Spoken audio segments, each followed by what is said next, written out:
Hi hello village ബ്ലോഗ്സിൻ്റെ എല്ലാ പ്രേക്ഷകർക്കും പുതിയ വീഡിയോയിലേക്ക് സ്വാഗതം. ഇന്ന് നമ്മളിപ്പോൾ ഉള്ളത് ആലപ്പുഴ ജില്ലയിലെ ആലപ്പുഴ ലൈറ്റ് ഹൗസിലാണ്. നമ്മൾ അതുപോലെ തന്നെ ലൈറ്റ് ഹൗസും അതുപോലെ ബീച്ചും കാണാൻ പോകുന്നുണ്ട്.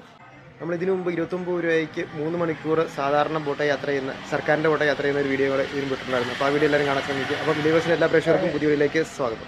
ഫ്രണ്ട്സ്, അങ്ങനെ നമ്മൾ ലൈറ്റ് ഹൗസ് കാണാൻ വന്നിരിക്കുകയാണ്. 1862 ഈ ലൈറ്റ് ഹൗസ് നിർമ്മിച്ചിരിക്കുന്നത്.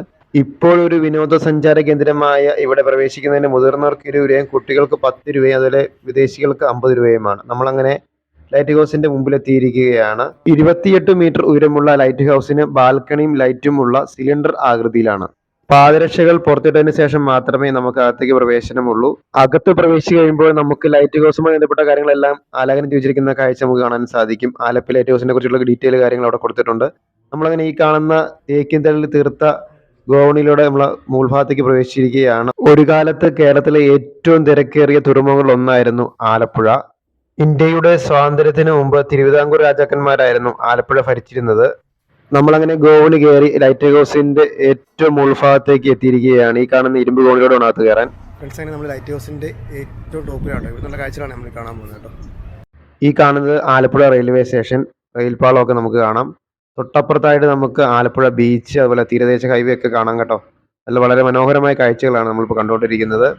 ഈ കാണുന്ന സപ്ലക്കയുടെ ഗോഡൗണിന്റെ കാഴ്ചകളാണ് കേട്ടോ. ഇതെല്ലാം നമുക്ക് മേൽഭാഗത്ത് നോക്കി കഴിഞ്ഞാൽ വളരെ ക്ലിയർ ആയിട്ട് കാണാം. അങ്ങോട്ട് കഴിഞ്ഞാൽ ധാരാളം സ്ഥലങ്ങളൊക്കെ നമുക്ക് കാണാം കേട്ടോ. സ്വദേശികളും വിദേശികളും അടക്കം ധാരാളം സഞ്ചാരികളാണ് ആലപ്പുഴ ലൈറ്റ് ഹൗസും ബീച്ചൊക്കെ കാണാനായിട്ട് വരുന്നത്. സ്കൂളുകളും പള്ളികളും കനാലുകളും ഒക്കെ കണ്ട് നമ്മൾ ഇവിടുത്തെ ഭംഗി ആസ്വദിച്ച് നിൽക്കുകയാണ്. ധാരാളം കെട്ടിടങ്ങളൊക്കെ നമുക്ക് കാണാൻ സാധിക്കും. 162 വർഷം പഴക്കമുള്ള ഒരു ലൈറ്റ് ഹൗസിന്റെ മുകളിലാണ് നമ്മളിപ്പോൾ. ഇവിടെ നിന്നുള്ള കാഴ്ചകളാണ് നമ്മളിപ്പോൾ ആസ്വദിക്കുന്നത് കേട്ടോ. ധാരാളം ചരിത്രങ്ങളും കാര്യങ്ങളുള്ള ഒരു ലൈറ്റ് ഹൗസ് ആണിത്. ഇതിനെക്കുറിച്ചുള്ള ഡീറ്റെയിൽ കാര്യങ്ങൾ നമുക്ക് വിക്കിപീഡിയയിൽ നോക്കിയാൽ കാണാവുന്ന കേട്ടോ. ഇതാണ് ലൈറ്റ് ഹൗസിന്റെ ഏറ്റവും ടോപ്പിലെ കാഴ്ചകൾ. അതിന് മുകളിൽ കാക്കിരിക്കുന്നതൊക്കെ നമുക്ക് കാണാവേ. അപ്പോൾ നമ്മൾ അവിടെ നിന്നുള്ള കാഴ്ചയൊക്കെ ആസ്വദിച്ച് ഇങ്ങനെ ഈ ബാൽക്കണിക്ക് ചുറ്റും നമ്മൾ നടക്കുകയാണ്. തുറമുഖത്തിന്റെ പ്രവർത്തനം വർദ്ധിച്ചതോടെ ഇവിടെ ലൈറ്റ് ഹൗസ് ആവശ്യമായിട്ട് വന്നു. 1860 കാലഘട്ടത്തിലാണ് ഇതിന്റെ പണി ആരംഭിച്ചത്. ഇന്നത്തെ ലൈറ്റ് ഹൗസ് നിർമ്മാണം മാർത്താണ്ഡവർമ്മ രണ്ടാമൻ മഹാരാജാവിന്റെ കാലത്താണ്. തിരുവിതാംകൂറിലെ രാമവർമ്മ മഹാരാജന്റെ ഭരണകാലത്താണ് ഇതിന്റെ പണി പൂർത്തീകരിച്ചത്. 1860 ഏപ്രിൽ മാസം 26-ാം തീയതി ശ്രീമതി മേരി ആനി കോഫ്രഡ് ആണ് ആദ്യത്തെ കല്ലിട്ടത്. 1862 മാർച്ച് മാസം 28-ാം തീയതിയാണ് ഈ ലൈറ്റ് ഹൗസ് കമ്മീഷൻ ചെയ്തത്. അങ്ങനെ ഇരുന്നപ്പോഴാണ് നമ്മുടെ ആലപ്പുഴ റെയിൽവേ സ്റ്റേഷനിലോട്ട് ഒരു ട്രെയിൻ വരുന്ന കാഴ്ച കാണുന്നത്. നല്ല രസമുള്ളൊരു കാഴ്ചയായിരുന്നു. അതിനുശേഷം നമ്മൾ നേരെ താഴേക്ക് ഇറങ്ങി കേട്ടോ. അവിടെ നിന്നുള്ള കാഴ്ചയായി കാണുന്നത്. ഇവിടെയുള്ള പാർക്കൊക്കെ നമുക്ക് കാണാം. ചെറിയൊരു പാർക്ക് കുട്ടികൾക്കായിട്ടൊക്കെ സെറ്റ് ചെയ്തിട്ടുണ്ട്. അതിൻ്റെ കാഴ്ചയൊക്കെ നമുക്ക് കാണാം. അങ്ങനെ നമ്മൾ ആ കാഴ്ചയൊക്കെ ആസ്വദിച്ച് ഫോട്ടോയൊക്കെ എടുത്ത് നമ്മൾ അവിടുന്ന് സമയം ചിലവഴിക്കുകയാണ്. ലൈറ്റ് ഹൗസിന് ഭംഗി ചേർന്ന് ഈ red and white colour combination ആട്ടോ. നല്ല രസമുണ്ട്. നമ്മളെ ലൈറ്റ് ഹൗസിലെ ഭംഗിയൊക്കെ ആസ്വദിച്ച് നമ്മൾ നേരെ ഇനി പോകുന്നത് മ്യൂസിയത്തിലാണ്. തൊട്ടടുത്ത് തന്നെയാണ് ഇതിൻ്റെ മ്യൂസിയം. ഇവിടെ ഉപയോഗിച്ചിരുന്ന ലൈറ്റുകളും അതുമായി ബന്ധപ്പെട്ട ഉപകരണങ്ങളെല്ലാം ഇവിടെ സൂക്ഷിച്ചു വെച്ചിട്ടുണ്ട്. നമുക്കെല്ലാം കയറി കാണാവുന്നതാണ്. നമ്മൾ അതിൻ്റെ അകത്തേക്ക് പ്രവേശിക്കാൻ പോവുകയാണ്. പണ്ടെന്ന് ഇറങ്ങിയ ആലപ്പുഴ ലൈറ്റ് ഹൗസിന്റെ ഒരു സ്റ്റാമ്പിന്റെ ചിത്രം, അതുകൂടാതെ ധാരാളം മിഷണറീസ് നമുക്ക് കാണാൻ സാധിക്കും കേട്ടോ.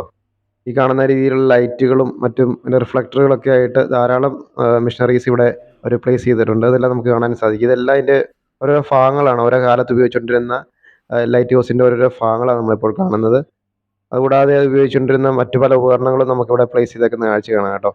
അപ്പോൾ ഇതെല്ലാം നമുക്കൊരു പുത്തൻ അറിവാണ്. ഇവിടെയൊക്കെ വന്ന് ഇങ്ങനെ കാഴ്ച കണ്ടെങ്കിൽ മാത്രമേ നമുക്കിതെല്ലാം ഇങ്ങനെയൊക്കെ സംഭവം ഉണ്ടായിരുന്നോ ഒക്കെ കാണാൻ സാധിക്കും. അന്ന് ഉപയോഗിച്ചുകൊണ്ടിരുന്ന പലതരം ഉപകരണങ്ങൾ, ത്രാസുകൾ, മോട്ടറുകൾ, പലതരം മാതൃകളെല്ലാം നമുക്കിവിടെ വന്ന് കാണാൻ സാധിക്കും കേട്ടോ. അപ്പോൾ ആലപ്പുഴയ്ക്കൊക്കെ വിനോദസഞ്ചാരത്തിന് വരുന്നവർ ഈ ലൈറ്റ് ഹൗസും ഒക്കെ വന്ന് കാണാൻ ശ്രമിക്കുക. അപ്പോൾ നമുക്ക് ഒത്തിരി അറിവുകൾ കിട്ടും. നമ്മൾ യാത്ര ചെയ്താലേ നമുക്ക് ധാരാളം അറിവുകൾ ലഭിക്കുകയുള്ളൂ. ഇതൊക്കെ നമുക്കിവിടെ വന്ന് കണ്ടെങ്കിലേ ഇതൊക്കെ എന്താണെന്ന് പോലും നമുക്ക് മനസ്സിലാകുകയുള്ളൂ. അപ്പോൾ അതിനുള്ള കാഴ്ചയൊക്കെ നമുക്ക് ഇവിടെ നിന്ന് ആസ്വദിക്കാൻ സാധിക്കും. അങ്ങനെ നമ്മൾ ആലപ്പുഴ ലൈറ്റ് ഹൗസിലെ മ്യൂസിയത്തിലെ കാഴ്ചകളൊക്കെ ആസ്വദിച്ച ശേഷം നമ്മൾ നേരെ പോകുന്നത് ബീച്ചിലോട്ടാട്ടോ. ആലപ്പുഴ ലൈറ്റ് ഹൗസിന് ഏകദേശം ഒരു 100 മീറ്റർ മാറിയാണ് ബീച്ചുള്ളത്. അപ്പോൾ ഞങ്ങൾ എല്ലാവരും കൂടെ നേരെ ബീച്ചിലേക്ക് വന്നു. ഏകദേശം നട്ടുച്ചയാകാറായി നമ്മൾ ബീച്ചിലോട്ട് വന്നപ്പോഴേക്കും.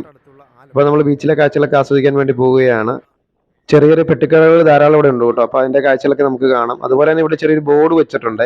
നമ്മൾ പ്ലാസ്റ്റിക് ഒന്നും അലക്ഷ്യമായിട്ട് വരച്ചെറിയെന്ന് പറഞ്ഞു. അവിടെ ശരിക്കും പറഞ്ഞ ഒരു വേസ്റ്റ് ബാസ്കറ്റ് കൊണ്ട് വെക്കേണ്ട നന്നായിരുന്നു.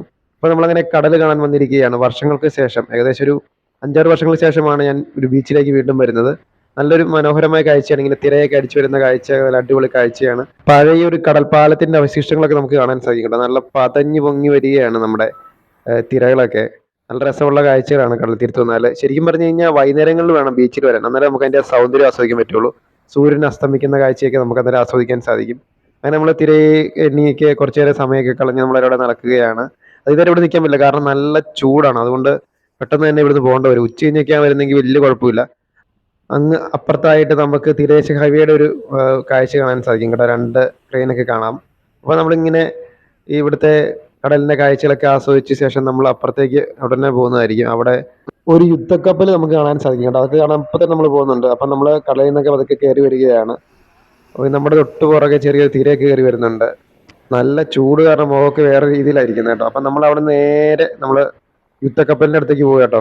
ഈ കാണുന്നതാണ് ഇവിടെ യുദ്ധക്കപ്പൽ. അതിനെ കുറിച്ചുള്ള ഡീറ്റെയിൽ കാര്യങ്ങൾ എഴുതിയിട്ടുണ്ട്. ആലപ്പുഴ പൈതൃക പദ്ധതി പ്രകാരമാണ് ഇവിടെ ആ കപ്പൽ സ്ഥാപിച്ചിരിക്കുന്നത്. അതിനെക്കുറിച്ച് ഡീറ്റെയിൽ കാര്യങ്ങൾ അവിടെ കുറിച്ചിട്ടുണ്ട് കേട്ടോ. അപ്പോൾ നമുക്ക് വന്നാൽ വായിച്ചു നോക്കാവുന്നതാണ്.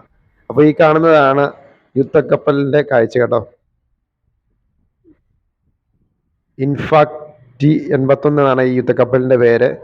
ഇത് ഇസ്രായേലിന്റെ സഹായത്തോടെയാണ് ഈ കപ്പൽ നിർമ്മിച്ചിരിക്കുന്നത്. അപ്പോൾ നമ്മുടെ കപ്പലിന്റെ സൗന്ദര്യമൊക്കെ ആസ്വദിച്ച് നമ്മളങ്ങനെ നടക്കുകയാണ്. അപ്പോൾ ഇതൊക്കെയാണ് നമ്മുടെ ഇന്നത്തെ വീഡിയോയുടെ വിശേഷങ്ങൾ. വീഡിയോ ഇഷ്ടപ്പെട്ട തീർച്ചയായും ലൈക്ക് ചെയ്യുക, കമന്റ് ചെയ്യുക, സബ്സ്ക്രൈബ് ചെയ്യുക, നമ്മുടെ പേജ് ഫോളോ ചെയ്യുക. അടുത്തൊരു കിടിലൻ വീഡിയോ വരുന്നവരേക്കും എല്ലാവർക്കും ബൈ ബൈ.